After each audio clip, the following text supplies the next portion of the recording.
Hello friends, welcome back और आप सभी का बहुत बहुत स्वागत है दोस्तों एक और न्यू वीडियो में। हाई कोर्ट मध्य प्रदेश में जो वैकेंसी आई हुई है उसमें आप अपना आवेदन कैसे कर सकते हैं, तो पूरा प्रोसेस आपको बताने वाला हूँ पेमेंट तक का। ठीक है, तो सबसे पहले आपको आ जाना है इस वाली वेबसाइट पर। इसका लिंक आपको डिस्क्रिप्शन बॉक्स में मिल जाएगा। यहाँ पर आप जैसे ही आएंगे तो आपको यहाँ पर सबसे ऊपर देखने को मिलेगा, ठीक है, मध्य प्रदेश उच्च न्यायालय की मुख्य पीठ जबलपुर, खंडपीठ इंदौर एवं खंडपीठ ग्वालियर में चतुर्थ श्रेणी आकस्मिक निधि से वेतनभोगी कर्मचारी, लिफ्टमैन, चतुर्थ श्रेणी वाहन चालक, नियमित आकस्मिक निधि से वेतनभोगी के पदों पर भर्ती वर्ष 2025 हेतु आवेदन पत्र। तो आपको इस वाला जो ये टाइटल लिखा हुआ है इस पर आपको क्लिक करना है। इसके बाद यहाँ पर सबसे पहले आपको अपना मोबाइल नंबर फिल करना है। ठीक है, तो आपका जो मोबाइल नंबर है वो आप यहाँ पर फिल करें। तो यहाँ पर हम हमारा मोबाइल नंबर फिल करते हैं और मोबाइल नंबर वही डालें जो चालू है। ठीक है, तो यहाँ पर मोबाइल नंबर हम डालेंगे और सेंड ओटीपी पर क्लिक करेंगे, जैसे कि हमारे मोबाइल पर एक ओटीपी आएगा। ठीक है, 6 डिजिट का वह ओटीपी आपको यहाँ पर फिल करना है। तो ओटीपी यहाँ पर आपको डाल देना है और वेरीफाई लॉगिन पर आपको क्लिक कर देना है। ठीक है, तो इतना प्रोसेस आप यहाँ पर करें, नॉर्मल सी प्रोसेस है। ठीक है, और नॉर्मल सा फॉर्म है भैया जिसको मैं आपको स्टेप बाय स्टेप बता रहा हूँ। ठीक है, तो यहाँ पर आप वेरीफाई करें। इसके बाद यहाँ पर जो है फॉर्म ओपन हो जाएगा। अब इस फॉर्म को आपको यहाँ पर भरना है। ठीक है, तो यहाँ पर परीक्षा का नाम आपको देखने को मिल जाएगा। थोड़ा सा स्क्रॉल करें, फिर आप थोड़ा सा यहाँ पर नीचे आएंगे। ठीक है, अब यहाँ पर देखिए व्यक्तिगत विवरण आपको भरना है। यहाँ पर आपकी जो नॉर्मल सी डिटेल्स हैं भाई वही आपको यहाँ पर फिल करना है। ठीक है, आपको अपना नाम, पिता का नाम, माता का नाम, जेंडर, ठीक है, डेट ऑफ बर्थ, ये सारी डिटेल्स आपको यहाँ पर फिल करना है। ज़्यादा कुछ है नहीं। ठीक है, और हर फॉर्म में होता यही है भाई। बाकी कुछ जानकारी ऐसी होती हैं जो कि आपको पता नहीं होती है कि वहाँ पर क्या करना है, तो वो हम वीडियो के माध्यम से आपको बता देते हैं। तो यहाँ पर आपको करना कुछ नहीं है, अभी आप अपनी व्यक्तिगत जानकारी यहाँ पर फिल करें। ठीक, तो सबसे पहले हमने यहाँ पर जो है किस पोस्ट के लिए अप्लाई कर रहे हैं वह चुन लिया है। इसके बाद यहाँ पर जो है खंडपीठ का नाम चुन लिया है। यहाँ पर आवेदक का पूरा नाम आपको टाइप करना है, मेल फीमेल यहाँ पर टाइप करते हैं आप, पिता का नाम, माता का नाम, डेट ऑफ बर्थ। ठीक है, आप दिव्यांग हैं, क्या आप शासकीय कर्मचारी हैं, ये सब आपको यहाँ पर फिल करना है। ठीक है, तो ये जानकारी आप फिल करें यहाँ पर।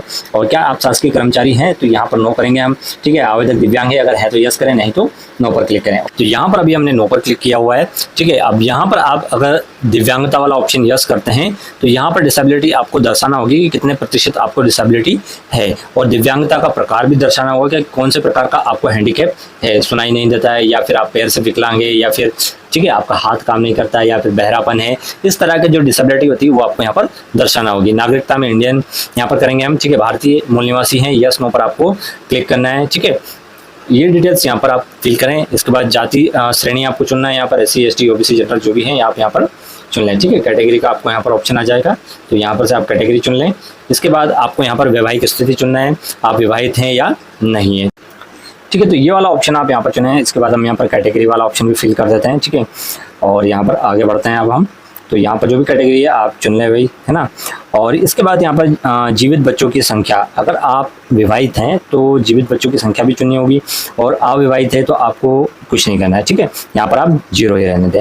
इसके बाद आपको अपना मोबाइल नंबर, ईमेल एड्रेस, आधार नंबर, ठीक है, पहचान का चिन्ह, ठीक है, आपका शरीर पर कोई भी चिन्ह आपको यहाँ पर बताना होगा अगर कुछ है तो। ठीक है, तो ये डिटेल्स आप यहाँ पर फिल करें। इसके बाद यहाँ पर आपका पता आ जाएगा। ठीक है, तो ये जानकारी आप पहले फिल कर लें, अपना मोबाइल नंबर, ईमेल एड्रेस। ठीक है, और ईमेल मोबाइल आप बिल्कुल सही डालें यहाँ पर। ठीक है, गलत ना डालें।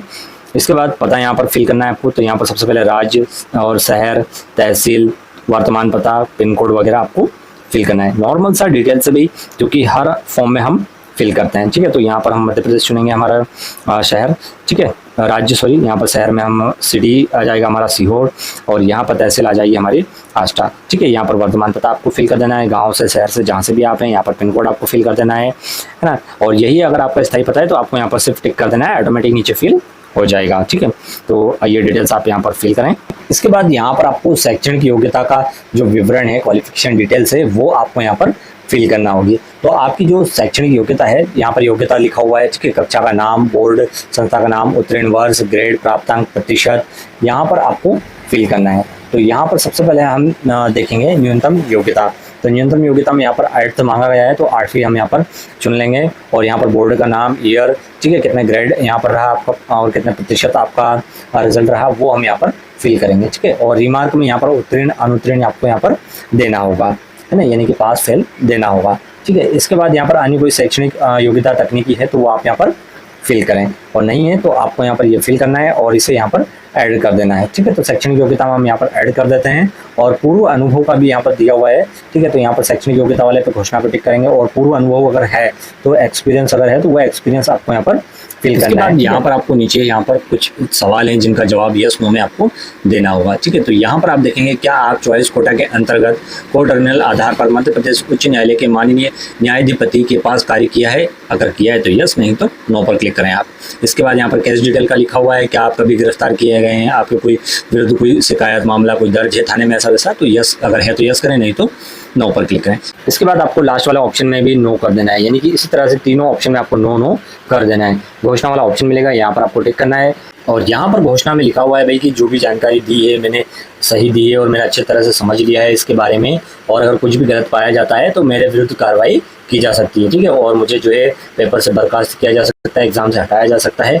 और यहाँ पर भाई ठीक है यही घोषणा रहती है हर उसमें, तो आप ये घोषणा पढ़ लें। घोषणा वाले ऑप्शन पर टिक करें, टिक करने के बाद 7 नेक्स्ट पर क्लिक करें। तो यहाँ तक आप समझ गए होंगे भाई। ठीक है, और यहाँ पर आपको सारी जानकारी एक बार फिर से नजर आ जाएगी, तो आप अपनी सारी जानकारी यहाँ पर चेक कर लें। चेक करने के बाद यहाँ पर आपको दस्तावेज अपलोड करने होंगे।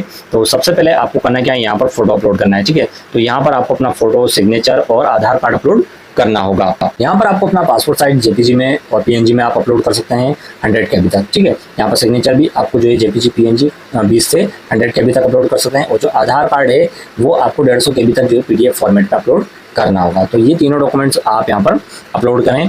और इसके बाद यहाँ पर अगर डिसेबिलिटी का कुछ है आपके पास, ठीक है, तो डिसेबिलिटी का जो सर्टिफिकेट है वो भी आपको यहाँ पर अपलोड करना होगा।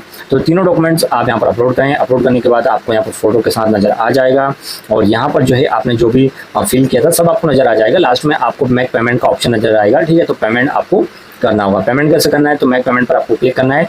अभी आपको ट्रेजरी वाले ऑप्शन पर ले आएगा। ट्रेजरी वाले ऑप्शन में यहाँ पर सारी डिटेल्स ऑटोमेटिक फिल रहेगी। सिर्फ आपको यहाँ पर लास्ट में आना है और यहाँ पर आकर बैंक का नाम चुनना है जिस भी बैंक से आपको पेमेंट करना है। ठीक है, तो यहाँ पर हम स्टेट बैंक ले लेते हैं अभी। ठीक है, तो स्टेट बैंक से अगर हमें पेमेंट करना है, यूपीआई से करना है तो यूपीआई का ऑप्शन ले लेंगे आप। जिस भी बैंक से आपको पेमेंट करना है उसका ऑप्शन आपको यहाँ पर नजर आ जाएगा। ठीक है, तो जिस भी बैंक से आपको करना है वो ले लें आप यहाँ पर, और यहाँ पर सबमिट करें। जैसे ही आप यहाँ पर सबमिट करेंगे, ठीक है, और बैक भी कर सकते हैं आप, तो हम यहाँ पर अभी सबमिट करेंगे। सबमिट करने के बाद पेमेंट का करेंगे।